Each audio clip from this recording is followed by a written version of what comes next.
Russian intelligence agents used bots, trolls, and accomplices to polarize Americans during the 2016 presidential election campaign.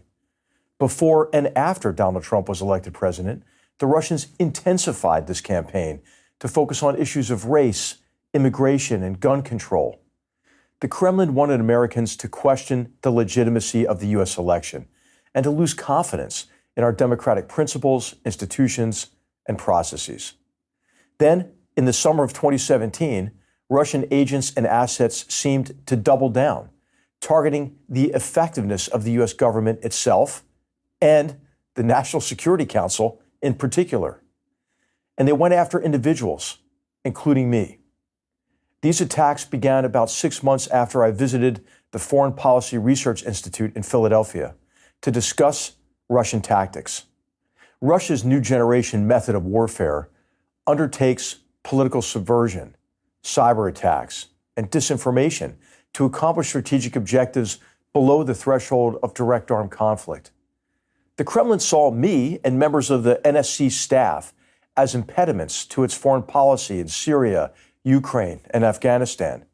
We were also viewed as obstacles to securing relief from sanctions that the United States had imposed on Russia after it invaded Ukraine in 2014, and again after Russia interfered in the 2016 U.S. election.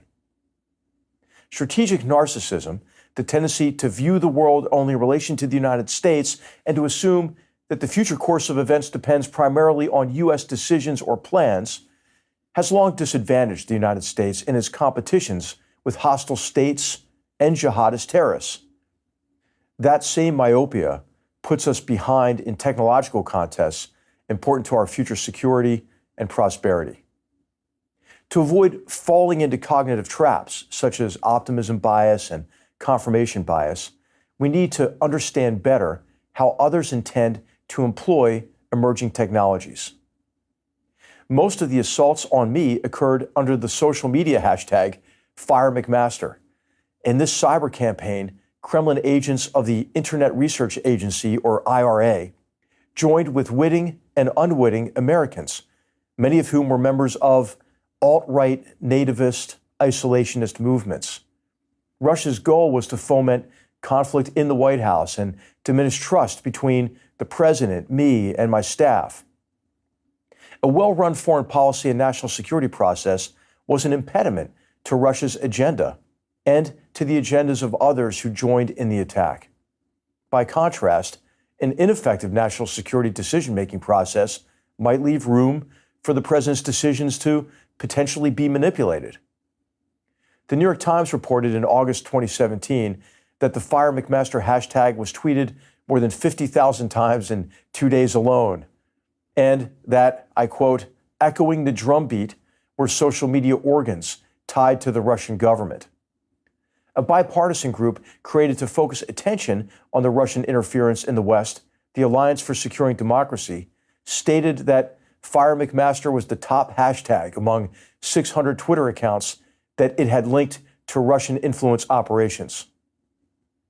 I was concerned for team members who came under attack, but I paid scant attention to the campaign against me personally because there was so much work to do.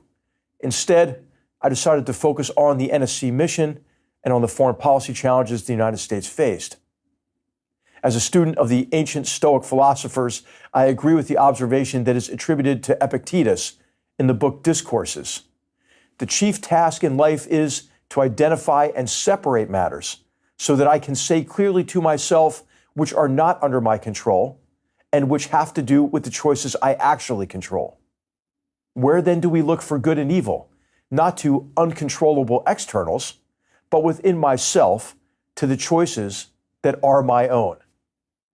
Still, it was imperative to understand the Russian tactics and technologies. We needed to defend against them and prevent agents of the Russian Federation's Foreign Intelligence Service and its military equivalent, the GRU, from sowing division and undermining the effectiveness of key U.S. institutions. The #FireMcMaster campaign underscores the fact that technology is neutral. It can be used for good or bad. The rise of the internet initially generated tremendous optimism, reflecting its potential for good. It succeeded at transforming the global economy and accelerating communications, including the transfer of data. Many people hoped that the internet would encourage positive political change as well, that the internet would make autocracy untenable. In March 2000, President Bill Clinton predicted that the internet would usher in the triumph of liberty. When asked about China's nascent efforts to restrain online speech, he responded, "Good luck. That's sort of like trying to nail Jell-O to the wall." But nearly 4 decades later, the internet and the social media apps that ride on it are undermining confidence in democracy while helping authoritarians stifle dissent and freedom of speech. Disinformation and social media algorithms designed to show people more and more extreme content, entice more clicks, and generate more advertising dollars are dividing democratic nations. It's an example of how adversaries can use emerging technologies in imaginative and nefarious ways. So while technology has connected citizens to one another electronically, it has left us more distant from one another socially, emotionally, and psychologically. Dictatorships in China, Russia, Iran, and North Korea are using the digital information revolution to spread disinformation and sow division abroad, at the same time extending and tightening control over their own populations. Authoritarian regimes feed their citizenry a steady diet of propaganda, and they block alternative sources of information. They police the thoughts of their own people, and they weaponize social networks to maintain totalitarian control. While new technologies are an essential element of the free world's competitive advantages in defense and the global economy, they're also central to our ongoing political and ideological competitions with authoritarian regimes around the world. To defend the interests of the United States and its allies, we must try to constrain the use of disruptive technologies in ways that threaten freedom and security, just as we already seek to prevent the proliferation of the most destructive weapons on Earth. We also need to anticipate how our rivals and enemies will weaponize these technologies. One high-stakes competition is in the realm of artificial intelligence and machine learning.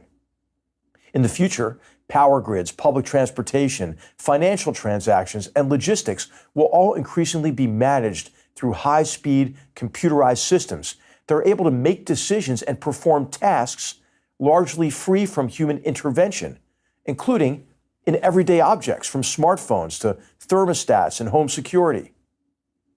A few years after I left government service, the National Security Commission on Artificial Intelligence released a report concluding that what the inventor Thomas Edison once said about electricity describes the future of artificial intelligence, or AI.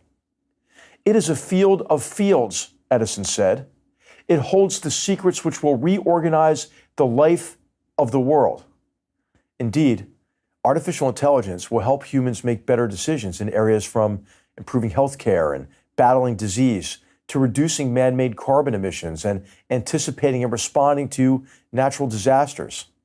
But AI technology will also be susceptible to manipulation for nefarious purposes, such as empowering police states, conducting cyber attacks, invading privacy, and in war, automating decisions of life and death. Our vulnerability to cyber attacks increases as the surface area of the digital world expands. Malicious hackers are growing in numbers and skill, and malware is readily available to help them. Furthermore, quantum computers, which harness quantum mechanics to solve problems too complex for classical computers, threaten to break even the most sophisticated encryption. And the anonymity of cryptocurrency makes it easier for criminal and malign actors to extort, steal, and transfer wealth. Other technologies that have the potential to do good can also empower criminals and adversaries. As an example, ransomware attacks that order victims to pay large sums of money to regain access to their digital networks and data, or incur even greater costs to restore them, are skyrocketing. In the United States, such attacks have crippled America's largest wire and cable manufacturer, a health network in New Jersey, a critical gas pipeline, a meat processing plant, and multiple city governments. One specific example that comes to mind is when the city of Baltimore suffered an estimated $18 million loss after refusing to pay a ransomware demand of $75,000. But ransomware attacks are not our most serious cyber threat. Hostile states and non-state actors are improving cyber weapons capable of disrupting power, transportation, financial, and energy infrastructure in ways that could inflict tremendous suffering.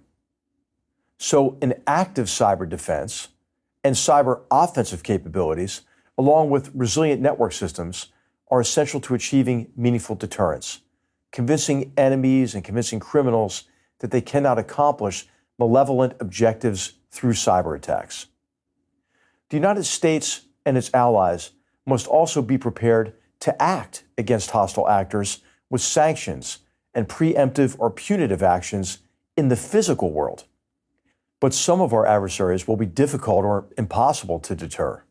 For example, Iran already contends with U.S. sanctions, and Iran is driven by a messianic ideology that could leave its leaders feeling they have nothing to lose by launching a cyber attack. Others, including non-state actors such as jihadist terrorist organizations, are elusive and difficult to hold accountable by conventional means. This means that deterrence by denial, convincing adversaries that cyber attacks will not accomplish their objectives, remains essential. And that requires a combination of offensive and defensive capabilities, resilient systems, and cooperation across government, businesses, and academia. Additionally, cyber networks and critical infrastructure must be designed to degrade gracefully under the assumption that they will be attacked relentlessly. They must not be allowed to fail catastrophically. And much of the work must occur in the private sector, especially in companies that provide essential services, develop sensitive technology, or hold citizens' data. One of the most important competitions will be in fifth generation or 5G communications. And it's imperative that the United States be a key player. Whomever controls 5G or even 6G hardware will have access to data flows and influence over establishing data protocols that undoubtedly will impinge on traditional definitions of privacy and possibly bestow unfair economic advantages. But at the same time, third-party control of the communications infrastructure and the data that flows through it could, when combined with AI technology and quantum computing, permit hostile actors such as China to access sensitive and proprietary information and gain preponderant influence over international commerce and the global economy. How money flows is as consequential as the control of data. As an example, cryptocurrencies might speed some legitimate financial transactions, but unless those who transact such business can be identified, decentralized financial intermediaries will also facilitate international crime, even while contributing to lawful commerce. So the United States and other democratic nations must continue to establish the rules and lead on decentralized finance, cryptocurrencies, and central bank digital currencies. If we don't, digital currencies might eventually threaten the US dollar's status as the global reserve currency.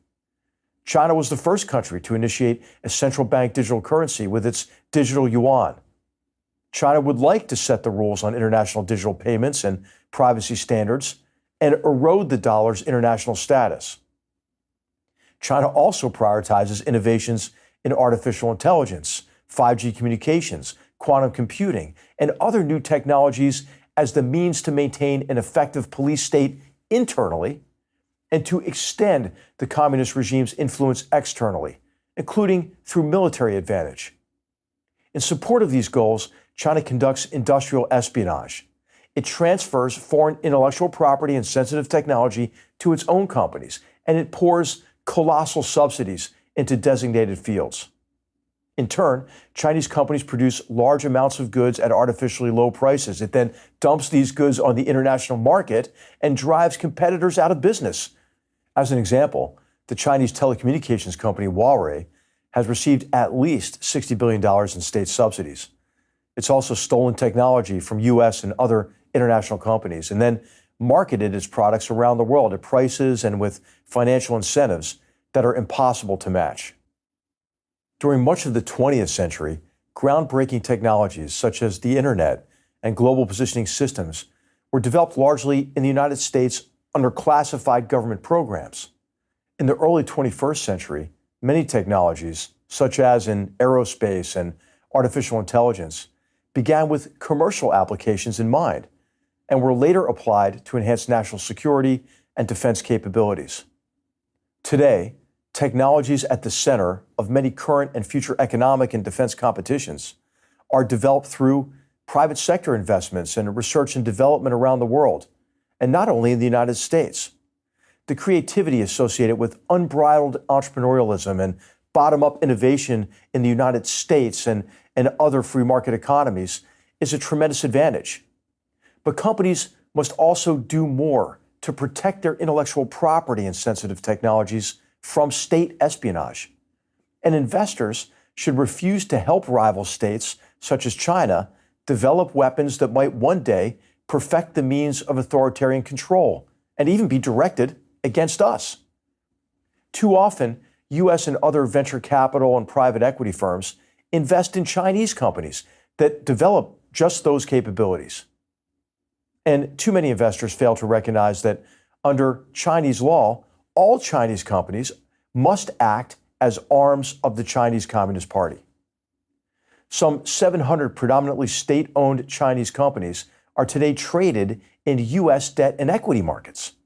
That means that a great deal of U.S. and Western capital is flowing to the People's Liberation Army war machine and its investments in Chinese companies that develop military aircraft, ships, submarines, unmanned systems, and space-based capabilities.